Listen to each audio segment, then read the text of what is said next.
এই দেখো চিকু, এদিকে দেখাও। এই চিকু, এই যে চিকু, আর এই যে চিকু টু ডুপ্লিকেট। দেবো না ভাবছি, কাউকে বাড়িতেই রেখে দেবো ভাবছি।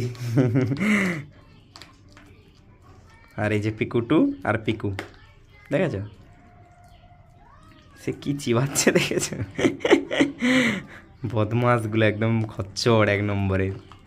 পিকু টু চলে যাবে, দেখো বাড়িতে রয়েছে এই যে চিকু আর পিকু, দুজন রয়েছে, আর চিকু টু আর পিকু টু। তো আবার হয়তো বাচ্চা হবে, এখন বাচ্চা নেওয়া যাবে না, ঠিক 1-1.5 বছর পর আবার নিতে হবে। তো আমি তো নেবো না ভাবছিলাম, তারপর কোথা থেকে কিভাবে প্রেগনেন্ট হয়ে গেছিলো।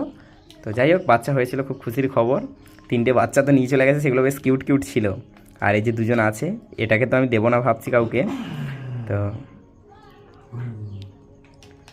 ও এগুলা কি হচ্ছে, আমাকে রাগে, আমি করতে গেলেও রেগে যাবে, দেখবে। কাউকে দেবে না, পিকু এত শয়তান, কাউকে দেবে না, ও একা নেবে ওটাকেই। পিকুটু, তুমি বলো ওকে, হ্যাঁ দিতে বলো, বলো পিকু। হুম। ওর আওয়াজটা কি সুন্দর, কি কিউট।